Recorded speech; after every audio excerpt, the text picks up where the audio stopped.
안녕하세요. 깨는 언니예요. 오늘은 정상과 비정상? 이거 참 애매한 이거에 대해서 얘기를 해볼까 하는데요.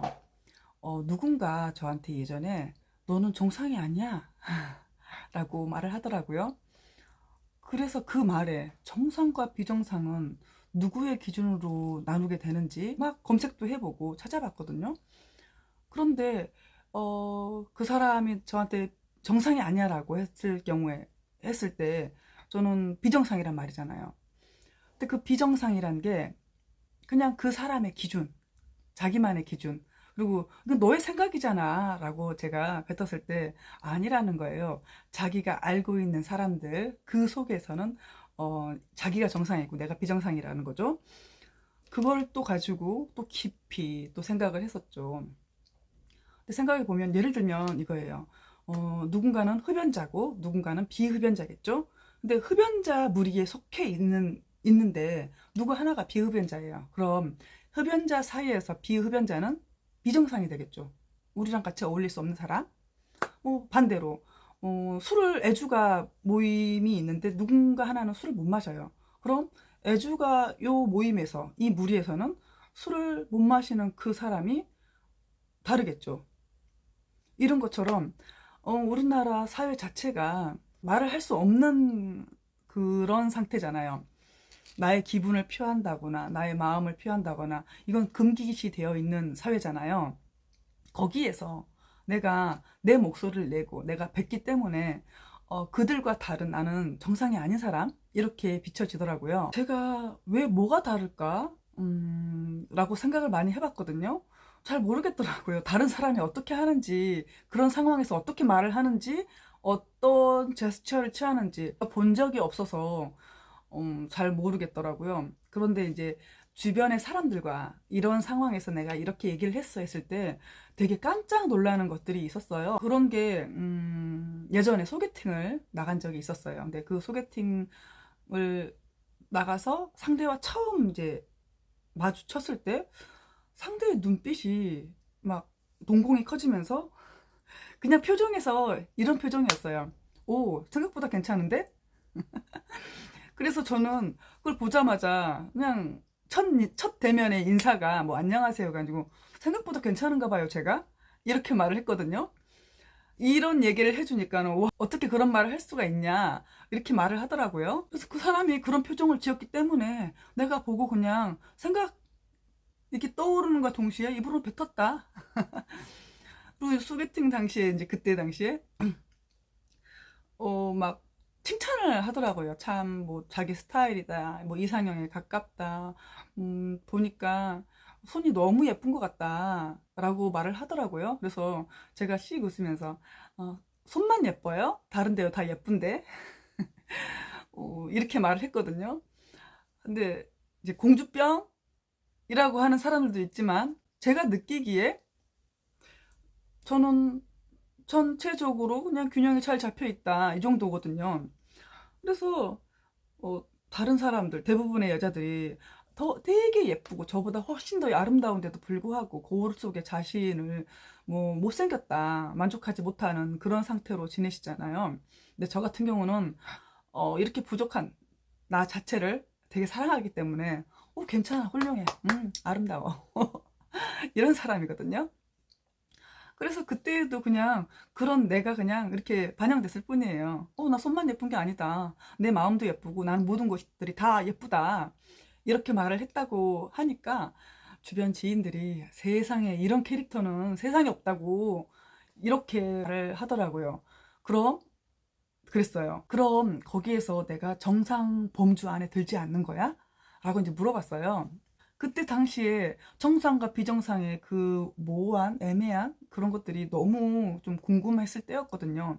근데 그때 그 아이가 했던 말이 이건 정상과 비정상의 범주가 다르다고. 이게 뭐, 언니는 비정상이야. 이상해. 이런 느낌이 아니고, 와, 선망의 대상. 나는 할 수 없는 말들을, 물론 생각은 했지만 그 생각을 뱉지 못하는데, 언니는 그 생각들을 다 뱉고 있어서 너무 멋있다. 그래서 비정상과 정상, 이런 개념하고 좀 다르다라고 말을 하더라고요. 이렇게 조금씩 조금씩 생각을 하면서, 아, 우리나라 사회 범주 안에서는 내가 되게 독특하고 어쩌면은 필요 없을 만큼 어떤 무리 안에서는 내가 있는 게 너무 불편하겠죠? 어, 뭐랄까? 전에, 저번 시간에 얘기한 것 같은데, 10명, 우리나라는 특히나 그러잖아요. 어떤 무리에서 10명이 있으면은 그 10명 중에 한 명을 지옥에 보내버리잖아요. 그럼 나머지가 천국이야, 편해. 그러면은 사람들은 그냥 무언에 동의를 해서 그 사람한테 묻지도 않고 동의를 얻지도 않은 상태로 그냥 지옥에 보내버려요. 너만 거기 있으면은 우리는 천국이잖아. 이런 사회에서 제가 만약에 거기에 해당되었고 아니면 내가 그것을 보았다. 그러면은 전 반드시 꼬집거든요. 아니다. 잘못되었다. 너희도 같이 지옥에 가라. 아니면은 그 아이를 같이 꺼내서 같이 함께 해라. 이렇게 사는 게 맞다고 생각을 하거든요. 비슷한 말들을 많이 하는데 피해자 코스프레 뭐 이제 이런 얘기도 했었잖아요.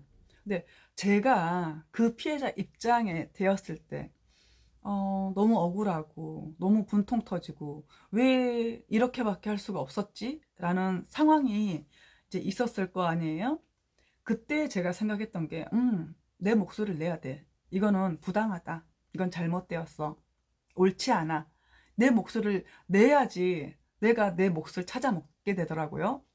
그래서 부당한 거, 이 모든 거 감수해요. 내가 부당함을 당했어요. 그러면은, 아, 이거 절대 못해. 이런 스타일은 아니에요. 그래. 그 부당한 거 알겠지만, 알겠어. 그럼 내가 이 부분은 그냥 감수할게. 가면서, 감수하면서 얘기를 하는 것 같아요.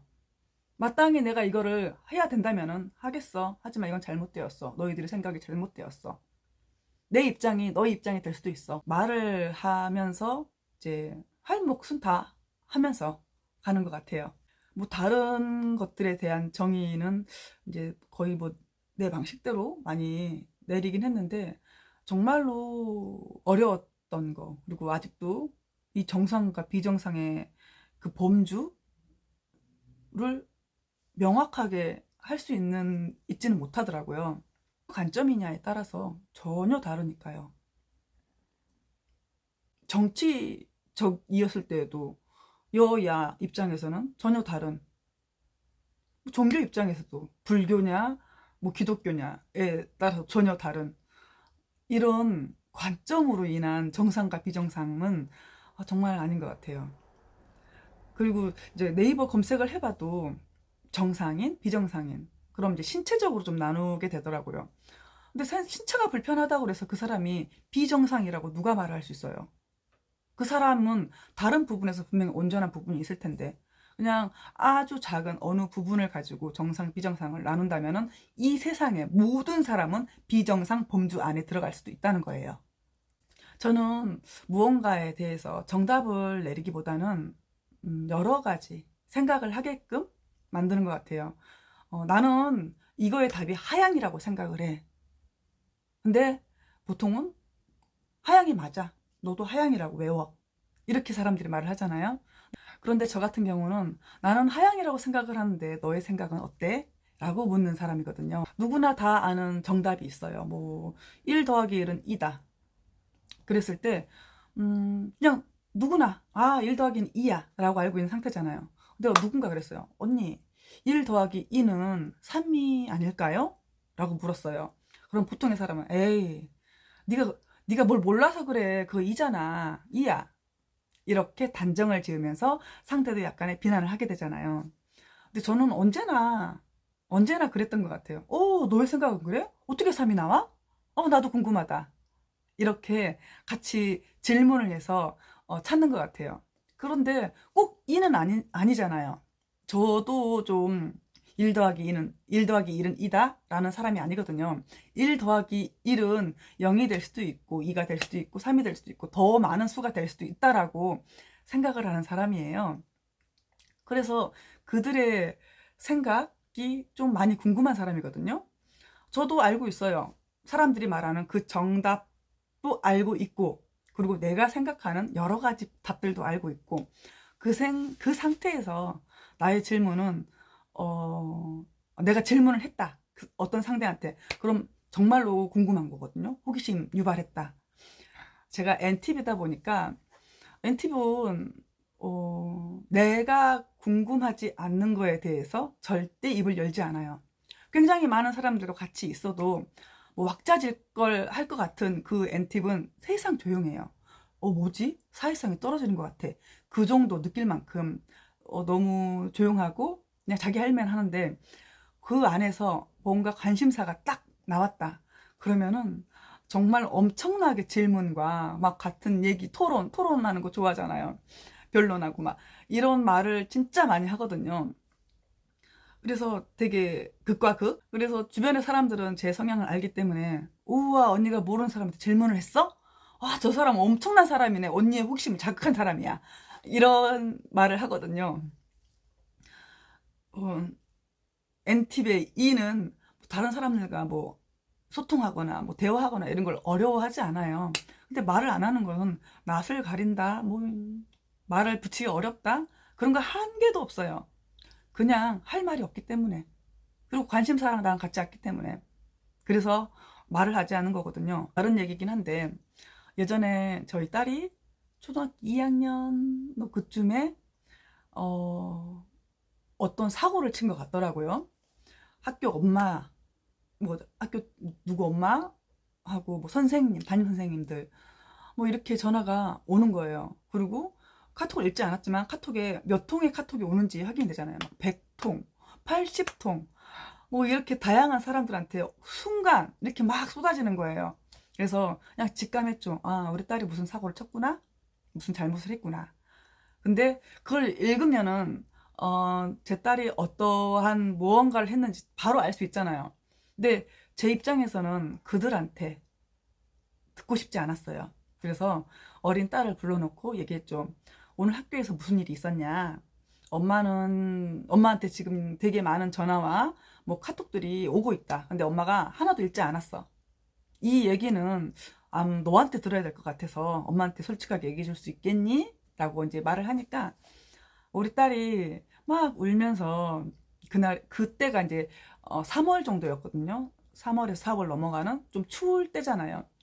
근데 학교에서 친구들하고 신발 숨기기 놀이를 했대요. 그래서 친구 신발을 이렇게 숨겼는데, 자기는 분명히 계단 밑에다 숨겨놨는데 다시 찾아서 주려고 보니까 그 신발이 없어졌다는 거예요. 그래서 제가 물었죠. 그럼 그 신발 숨기기 놀이를 할 때 그 장소에 숨겼을 때 누구랑 같이 숨겼어? 그러니까는 첫 시간에 말했던 그 거짓말 잘하는 친구랑 했다는 거예요.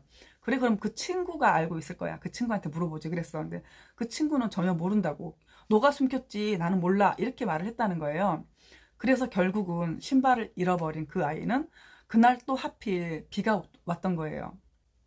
비가 오고 추운 그날 그 아이는 맨발로 집에를 가게 된 거죠. 입장 바꿔 생각했을 때 내가 그 아이의 부모였을 때 너무 화가 날 것 같아요. 어떻게 감히 내 새끼한테 뭐 겠죠. 어떻게 표현을 못할 만큼 아마 화가 났을 거예요. 그 얘기를 딱 듣자마자, 아, 그래, 이 사단이 날만 하구나. 그래서 그때 그 아이한테 그랬어요. 이제 내 딸한테, 잘 들어. 너가 20살이 될 때까지, 20살까지는 엄마가 아마도 이 세상에서 가장 유능한 너의 변호사가 될 거야. 그래서 20살이 되기 전까지는 너가 잘못한, 뭐 고의로든 실수로든 뭐든 했던 것을 엄마한테 솔직하게 얘기를 해줘야 돼. 그래야지 엄마가 너에 대해서 변호를 정확하게 해줄 거거든. 그리고 설령 네가 살인을 저질렀다 해도 엄마는 너의 편에 설 것이고, 너를 변론하는데 아마 최선을 다할 거라고. 그러니까 지금부터는 엄마의 그 모든 걸 솔직하게 얘기해 달라고 하면서, 그때 이제 선생님, 뭐 학교 엄마들 다 전화해서 사과하고 너무 100번 잘못했다 용서를 구했죠. 그리고 일은 잘 마무리되었어요. 근데 그때 일이 있은 후로, 그 계기로 저희 딸은 굉장히 좀 많이 솔직해진 편이고, 그리고 그렇게 큰 사고나 잘못을 하지 않더라고요. 상황을 아이가 다 봤잖아요. 아, 내가 아주 작은 그냥 장난을 쳤을 뿐인데 이 상황이 엄청 커졌고 엄마가 그들한테 머리를 조아리며 사과를 했어요.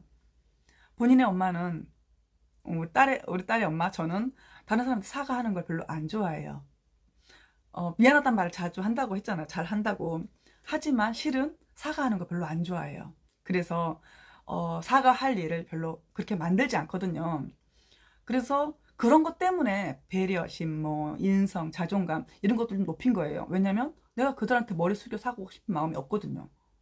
그래서 안 만들어요.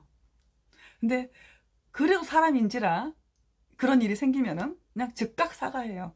더 일을 크게 만들거나 하지 않거든요.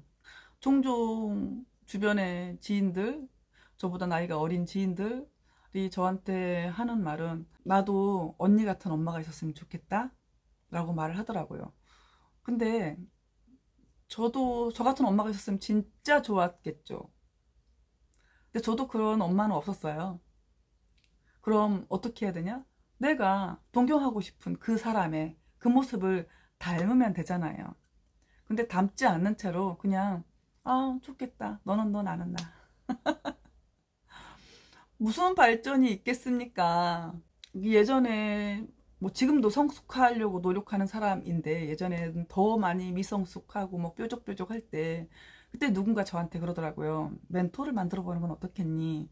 근데 그분의 입에서 그렇게 말이 나왔을 때 제 느낌은 자신을 멘토를 삼아주길 원하는구나 라고 생각을 했는데 저는 일단 눈이 높아요. 기준이 너무 높기 때문에 죄송하지만 그분이 멘토가 되진 않더라고요.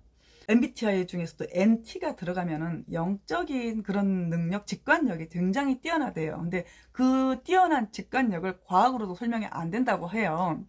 근데 그런 부분이 발달되다 보니까 그분이 그렇게 말을 했는데 제가 봤을 때 너무 완성적인, 완벽한, 그리고 내가 이상적인 그런 사람은 아니었어요. 욕심도 되게 많고 그것도 물질에 대한 욕심이 많은 분이었어요. 과연 내가 정신적인 멘토를 삼을 만할 그럴 분일까?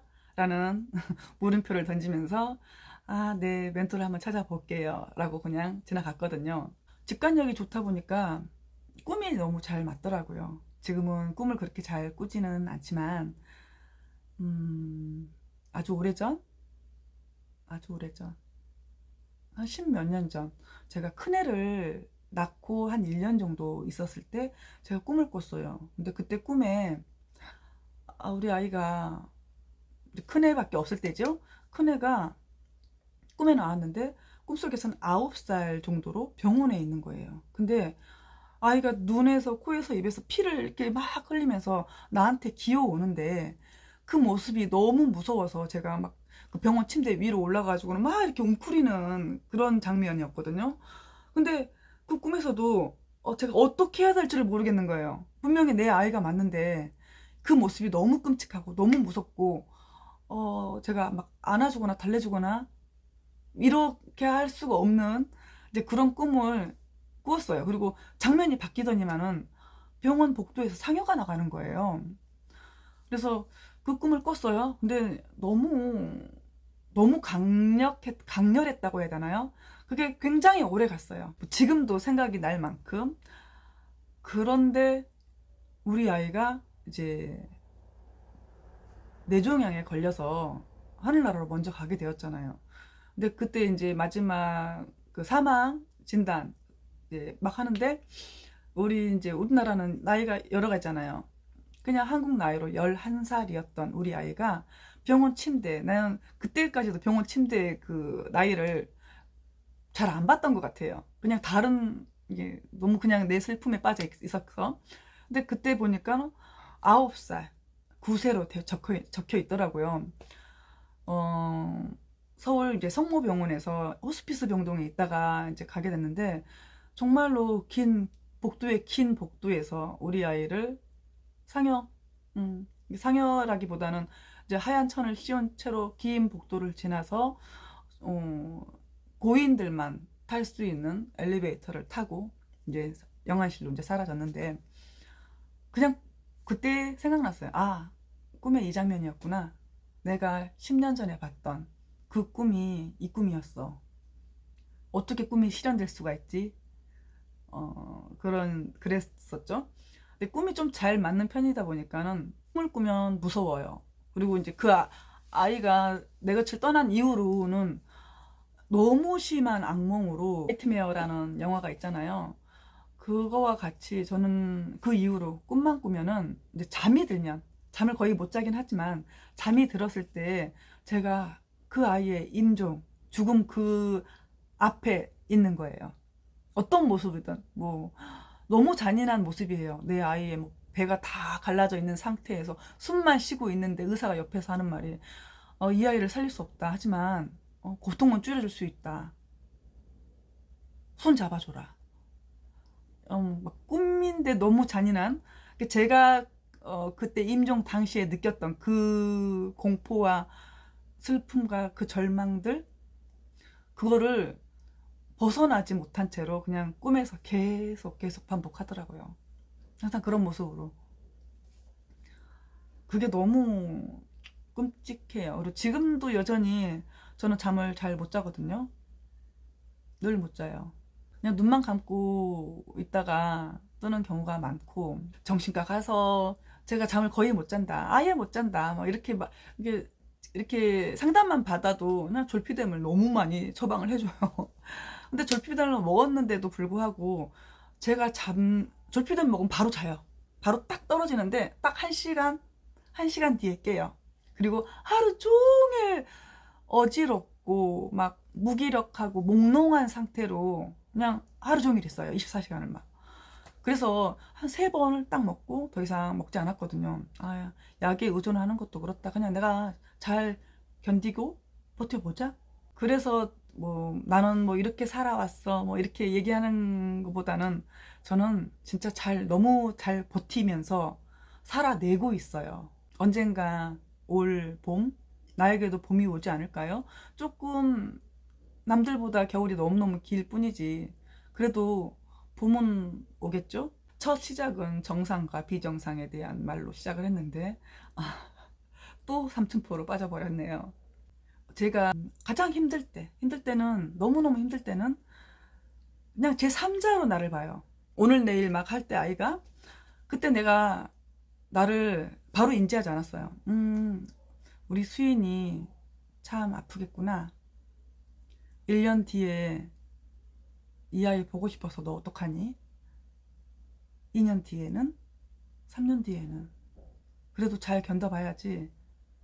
너한테는 한 아이가 더 있잖아. 이게 축복인지 불행인지 모르겠지만 너한테는 아이가 둘이었잖아.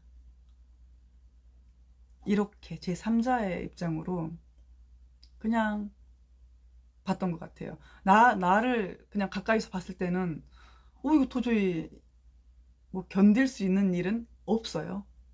견딜 수 없어요, 그거는. 그런데 그냥 제 3자로 그냥 나 아닌 것처럼 제 3자, 누가 아프겠구나, 어떡하냐, 그렇게 말 많이 하잖아요. 저는 저를 그렇게 보고 살아왔던 것 같아요. 주변 사람들한테도 보면은 꼭 이런 이뿐 아니라 그냥 모든 사물에 대해서 너무 가깝게 보지 말라고 하거든요. 좀 멀리서 떨어져 보라고. 그러면은 더 멀리, 더 넓게, 그리고 많은 것들을 다 볼 수 있다고. 너 이렇게 보면은 나 하나에만 집중되어 있기 때문에 정말로 여기서 피해자 코스프레가 나오는 거예요. 근데 이걸 조금만 멀리 떨어지면은 나만 피해자가 아니고 내가 가해자가 가해자였구나, 너 보일 수 있는 거고, 전체적으로 모든 균형이 맞아서 이렇게 되었다, 그런 것들을 다 느끼고 다 보게 되는 것 같아요. 이렇게 되기까지 그냥 가만히 앉아서 생각만 했는데 됐다? 그런 건 아니거든요. 진짜 살고 싶어서. 저도 예전에는 죽고 싶다, 죽었으면 좋겠다, 정말로 이거는 살고 싶지 않아, 뭐 이런 것들이 많았는데, 지금 와서 보니까 제가 뭐 제3자의 눈으로 나를 보고 힘들 때 어떻게 하고, 멀리서 다른 사람들을 보고 나를 보고 하는 그 모든 것들을 행했던 게 지금 와서 보니 나는 너무 간절히 살고 싶었던 거예요. 그때는 몰랐어요. 잘 알지 못하니까 진짜 죽고 싶다? 이 말을 뱉었거든요. 근데 지금 와서 보면은 나는 그냥 그렇게 살고 싶지 않았던 거거든요. 너무 고통스러운, 너무 힘든, 마음이 찢어져 버리는 이런 고통의 삶에서 그냥 벗어나고 싶었던 거예요. 그래서 그 마음에 너무너무 간절히 살고 싶고 내가 나를 살리고 싶은 마음이 너무 컸기 때문에 자꾸 회피하게 되고, 그 회피성은 그 순간을 모면하는 게 그 고통의 내 방이 있을 거 아니에요. 그걸 자꾸 안 보려고 하더라고요. 근데 자꾸 안 보려고 하면은 덮어두면 되는데 그게 언젠가 또 골마서 터져요. 그래서 틈틈이 열어서 보고, 그때 아팠구나. 아, 아직도 아프네. 아, 여전히 아프네.